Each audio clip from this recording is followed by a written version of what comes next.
ভাবুন তো, ভোর ৭টা, রেমাদ্রি ঝর্ণার টেইলে হাসছেন, চারপাশে শুধু সবুজ আর সবুজ। কিন্তু হঠাৎ একটা সমস্যায় পড়লেন। পকেট থেকে ফোন বের করে দেখলেন ফোনের স্ক্রিনে শুধু একটাই বার্তা, ব্যাটারি লো 3% রিমেইনিং। ফোনটা অফ হওয়ার সঙ্গে সঙ্গে গুগলস ম্যাপ বন্ধ, ক্যামেরা বন্ধ, ফোন বন্ধ তো প্রয়োজনে কারোর সাথে যোগাযোগ করবার পথটাও বন্ধ। প্রত্যেক ভ্রমণকারীর জীবনে এই পরিস্থিতি একবার হলেও আসে। আর তখনই প্রশ্ন আসে, আপনার ব্যাগে আপনার সবচেয়ে নির্ভরযোগ্য শক্তি সরবরাহকারী কে? বাজারের সেরা পাওয়ার ব্যাংক, নাকি সূর্যের শক্তিতে কাজে লাগানো solar charger?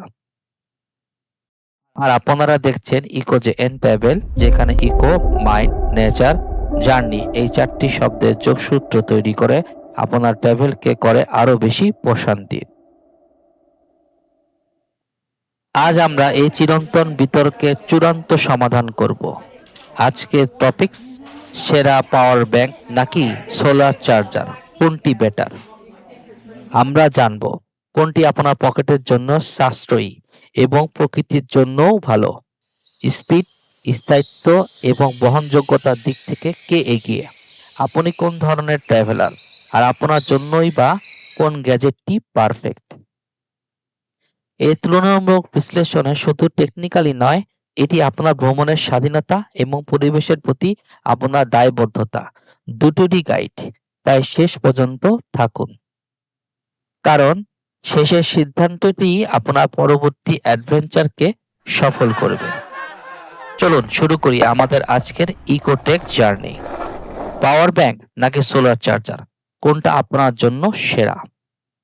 Travel, camping, hiking, bike tour, প্রতিটি পরিস্থিতিতে কোনটা ভালো কাজ করবে তার পুরো বিস্তারিত আজ আপনাদের জন্য। পাওয়ার ব্যাংক কি এবং কিভাবে কাজ করে? পাওয়ার ব্যাংক হলো মূলত একটি পোর্টেবল ব্যাটারি। এটা আগেই চার্জ নিয়ে রাখে, তারপর আপনার ফোন ও ক্যামেরাকে চার্জ দেয়। পাওয়ার ব্যাংক ভালো কেন?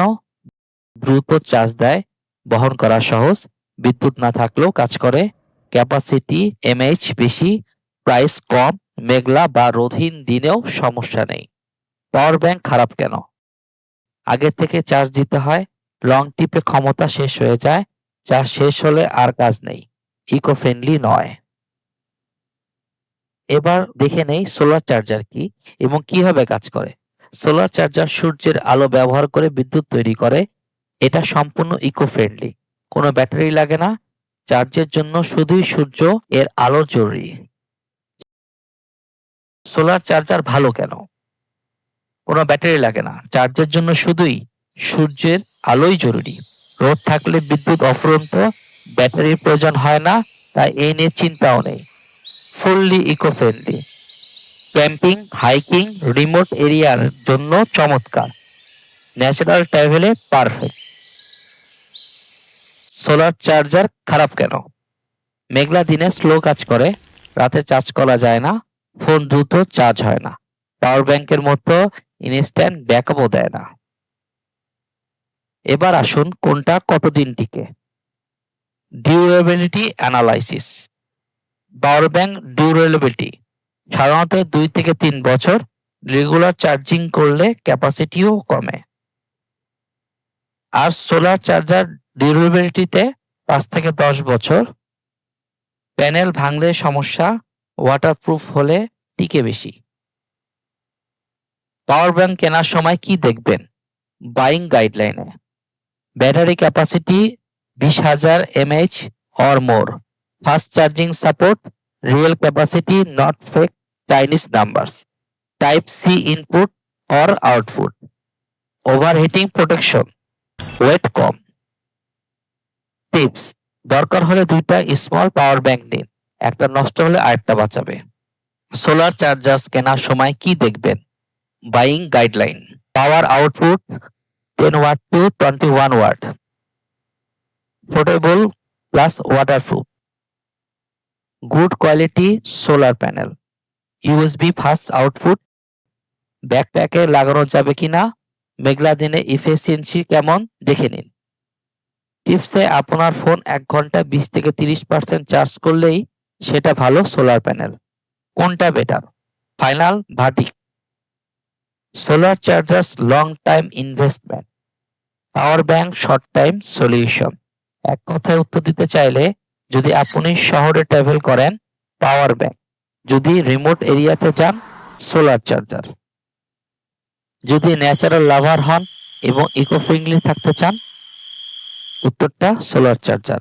আর ব্যক্তিগতভাবে সাপোর্ট করি সোলার চার্জার। কারণ জানতে চান? ইকো ফ্রেন্ডলি প্রোডাক্ট, আর তাই কার্বন ফুটপ্রিন্টও কম। আমরা যখন প্রকৃতির মাঝে ভ্রমণ করি, তখন শুধু সুন্দর দৃশ্য দেখি না, আমরা প্রকৃতির শক্তি, সূর্যের শক্তি অনুভব করি। পাওয়ার ব্যাংক টেকনোলজি দিয়েছে, কিন্তু সোলার চার্জার দিয়েছে পৃথিবীর নিঃস্বার্থ শক্তি।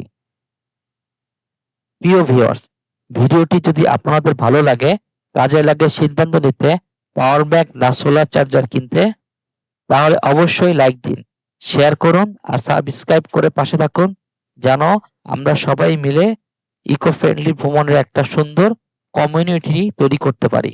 আর কমেন্টে করুন কোনটি আছে আপনার কাছে, পাওয়ার ব্যাংক নাকি সোলার চার্জার, নাকি কিনবেন। ও আপনাকে জানাই আন্তরিকভাবে ধন্যবাদ আমাদের ভিডিওটি শুরু থেকে শেষ না টেনে দেখবার জন্য। আমাদের এই ভিডিও দেখে আপনার যদি একটু উপকারে আসে, তাহলে আমাদের কষ্টকে সার্থক মনে করব।